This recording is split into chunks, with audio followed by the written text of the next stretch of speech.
Why didn't someone tell me Uncle Dan was coming? Paris swore the man could read minds. It would be nice if he asked first, right? But no, he just reads it. The giant roller coaster towered over Paris, its tracks twisting like a snake in the orange sunset. The air smelled like popcorn and oil from the rides. Around him, the amusement park buzzed with life, people screaming with excitement, the rumble of machinery, the hypnotic loop of carnival music. But Paris felt nothing. The crowd moved around him like ghosts. He had been sleepwalking through his own life, watching from the sidelines as others took risks, made memories, and actually lived. His life felt purposeless. His job, a dead end.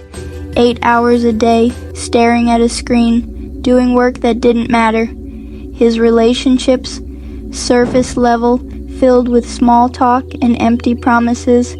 His motivation, let's just say non-existent, gone. He wasn't just lost, he was stuck. Then came Uncle Dan. Paris spotted him near the entrance to the roller coaster, the one with the near vertical drop that sent riders plummeting into weightless terror. Uncle Dan looked exactly the same, like time didn't touch him.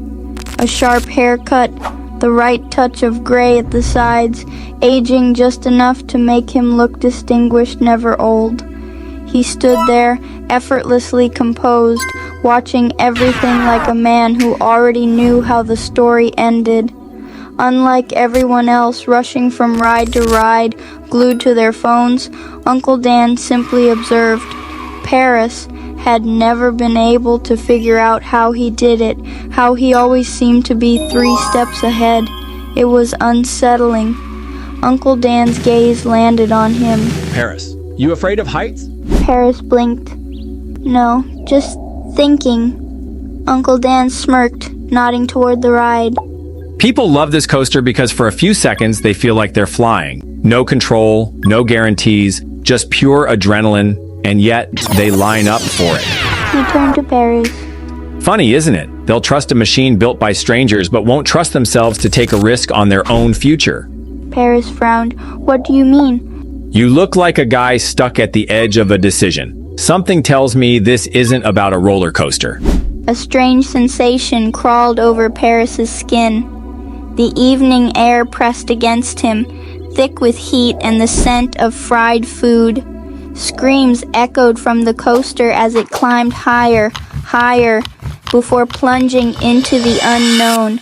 Uncle Dan had always had this way of cutting straight to the truth, like he could see past all the layers of excuses and hesitation. It used to annoy Paris. Tonight, it just made him feel exposed. I wake up, go to work, come home, sleep, and then do it all over again, Paris admitted. My job pays the bills, but that's it. No excitement, no meaning, just routine. I sit at a desk, stare at a screen, and count the hours until I can leave. And the worst part? He exhaled. I feel like I'm waiting, like my real life hasn't even started yet. Uncle Dan didn't look surprised. The problem isn't that you don't know where to start. It's that you haven't decided to start. He gestured toward the roller coaster, where a car full of riders climbed toward the peak, their screams blending with the rush of wind. Think about it. Every person in that line made a decision. They could have walked past, but they didn't. They committed. The second they strap in, there's no turning back. Paris swallowed. He had been waiting for clarity, for motivation, for some magical moment where everything would finally make sense. But waiting had gotten him nowhere. Uncle Dan continued. You don't need motivation. You need momentum. One decision can change everything. He pulled a small notebook from his pocket and handed it to Paris. I call this the 60-day blueprint. Follow it, and in 2 months, your life will look nothing like it does today. Paris flipped through the pages. It was filled with simple but powerful actions, daily tasks designed to rewire his mindset, build discipline, and create results. It wasn't overwhelming. It was doable. For the first time in a long time, something stirred inside him. Not just hope, certainty. He glanced up at the coaster one last time, watching as a car full of screaming riders disappeared over the drop. Then, gripping the notebook, he turned to Uncle Dan. "I'm in." Uncle Dan grinned. Good, because once you strap in, there's no turning back. The first 10 days were about transforming his mindset. Every morning, Paris set aside 20 minutes to read material that challenged his current way of thinking. It was hard at first. He didn't know how to shift his mindset, but as he read and reflected in his journal each night, things began to click. He started seeing his old thought patterns for what they were, limiting beliefs that had kept him stuck. Uncle Dan's words echoed in his mind. Your mindset is the operating system of your life. By the end of the first week, Paris felt different. The fog that had clouded his thinking began to lift. With his mindset beginning to change, Paris moved on to the next part of the plan, goal setting and strategic planning. Uncle Dan encouraged him to envision his future in clear, specific terms. What did he want his health to look like? What kind of career did he want? What kind of relationships did he want to cultivate? Paris sat down one evening and wrote down detailed goals in all areas of his life: health, career, relationships, and personal growth. He broke these down into smaller, manageable steps.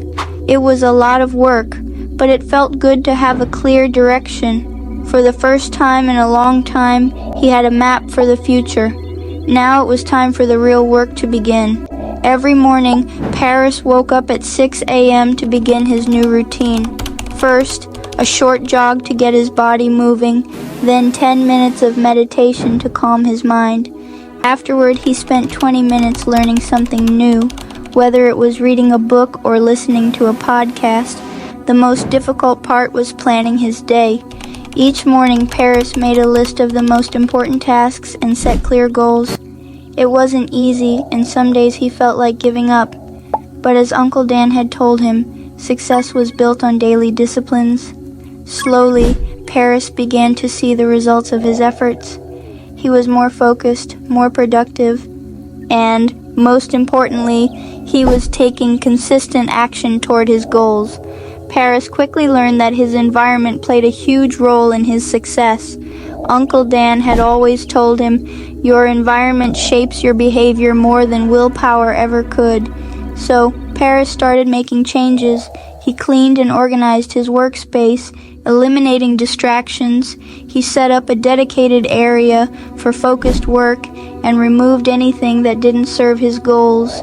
He also started spending more time with people who lifted him up, Uncle Dan included. These positive influences encouraged him to stay on track and pushed him to think bigger. Slowly but surely, Paris felt his old habits falling away as he surrounded himself with the right people and the right resources. By day 40, Paris felt the frustration creeping in like a storm cloud. He had been following the plan, waking up early, sticking to his routines, pushing himself beyond his comfort zone, but where were the results? His life was supposed to look different by now. He was supposed to feel different, more successful, more in control. Instead, he still felt like the same guy, just with a stricter schedule. Doubt slithered into his mind. Maybe I'm not cut out for this. Maybe I'll never be one of those people who actually make it.